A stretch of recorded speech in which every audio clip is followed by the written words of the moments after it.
Thank you.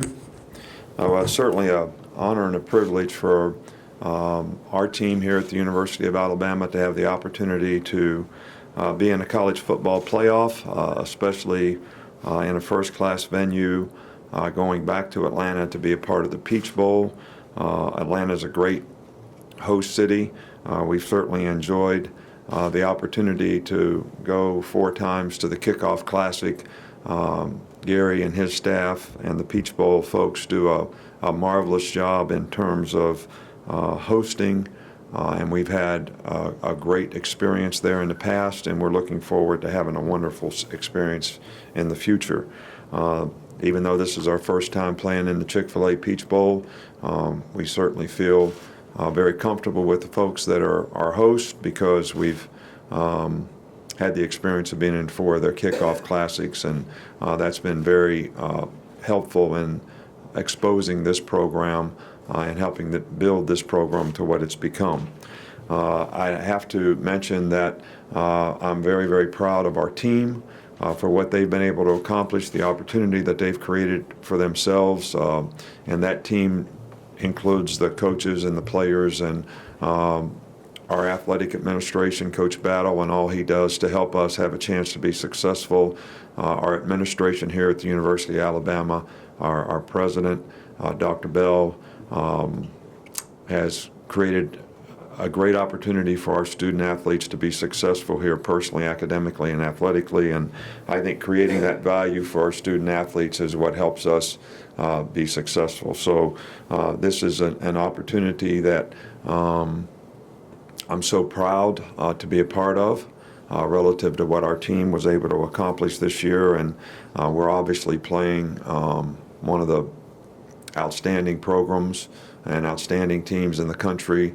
You know, this year Coach Peterson is obviously, to me, one of the best coaches in the country, and he's done a marvelous job at the University of Washington, and their team has done an outstanding job this year of creating some big numbers on offense and being very tough to score against on defense. And so this is a very well-coached, all-around, really good team that's going to be very, very challenging for our team, and it should be a great game. I know you're going to ask me about Coach Kiffin, so I'll just go ahead and make a statement about that. You know, Lane's done a phenomenal job for us for the last 3 years. We appreciate the impact that he's made on this program. You know, we think that this is a wonderful opportunity for him to get to be a head coach again, and I think FAU has selected someone that is going to do a great job for them, and he's done a great job here molding our offensive players to what they could do to have the best chance to be successful, and I think that's always something that's very telling about the quality of a coach. So Lane will stay here and serve as offensive coordinator through our playoffs. So we're pleased for him, but anything else that is said about this, I think, you know, Florida Atlantic University ought to have the opportunity to do that. They've made a great hire, and I think that should be up to them.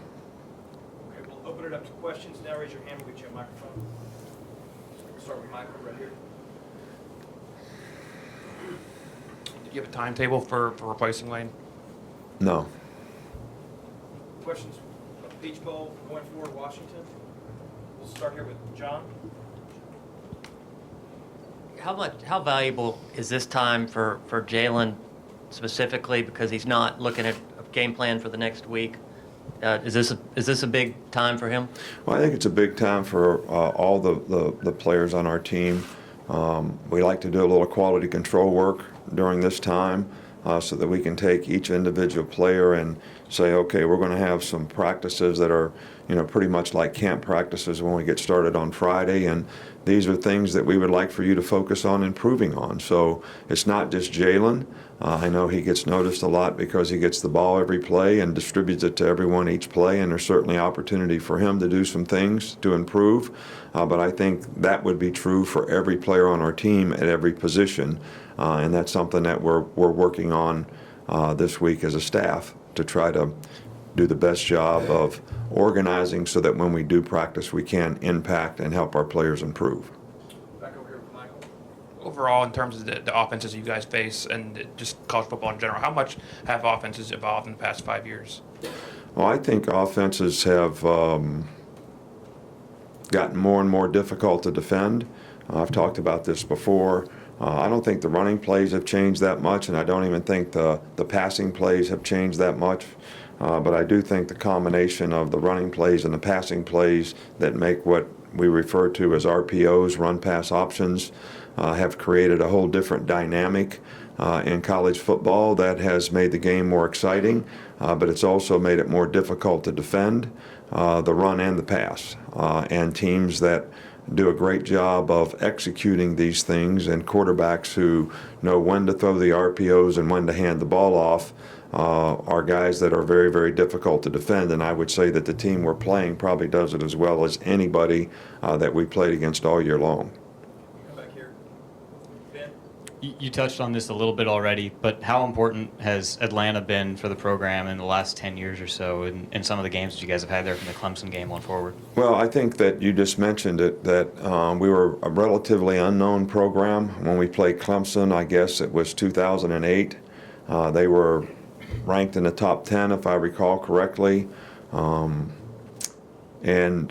we had a pretty dominant performance, in that game, and I actually think that game probably did as much to launch this program forward as any game or anything that we ever did. And we took a little bit of a risk, in playing in a game like that against a very, very good team and a good program that was highly ranked. We were happy to have the opportunity to do it. Gary and the Peach Bowl folks, Chick-fil-A Peach Bowl folks gave us that opportunity, and that's something that really had a tremendous impact on this program. And I think that they were one of the first people to start these kind of kickoff games. Now they're all over and people play them all over, but in those days there weren't many. So we were very fortunate to be a part of one, especially one that got our program the exposure that it did, and certainly was a real positive to us moving forward and improving as a program. Go here in the middle with Alex. Anybody else? Couple more. Raise your hand. To ask you, obviously, the first time you've talked after all the awards shows and that kind of thing. What was it like, kind of experiencing that, seeing Jonathan, get the Bednarik and some of those, and then all the All-American players you have right now? Well, we're really happy for our players. It's like, when your children do something to make you proud, you're happy for what the guys have contributed to the team, and you're always extremely pleased and proud when they get recognized for all the hard work and contributions that they've made. And I think the guys that got awards this year, whether it's Ruben getting the Butkus, Jonathan getting several awards that he got, including the Bednarik and Nagurski and Ted Hendricks, Cam winning the Outland, I think, which is, the premier award maybe for a lineman in the country. These things make us very, very proud. We're very happy for the players and their parents and the family.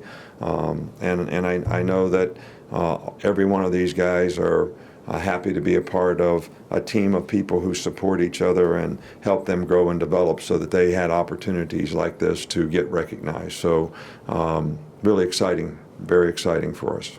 Come back over here with Tony. Sorry. You had a couple guys banged up after the SEC championship game. Where do you guys stand as an injury standpoint, and especially with guys like maybe Marlon? Well, we haven't had practice since then, so we're rehabbing the players that have any kind of injury issues. Marlon would be one of those guys that we're trying to get back, and with the type of injury he has, I'm not sure that we'll know for sure what his status will be until we start practicing again. But we're hopeful that this is the type of injury that this rest will be very beneficial to him, and that he will be able to participate fully when we get back to practice. A couple more. Rainer and then Mark. When you were with the Cleveland Browns, how did you come up with the pattern matching scheme? What was the genesis of that? And did you go through a trial basis, say in the preseason, to test it out before actually executing it? Look, I didn't invent this. A lot of people do it. I just learned from other people how to do it. So we did it prior to going to the Cleveland Browns to some degree.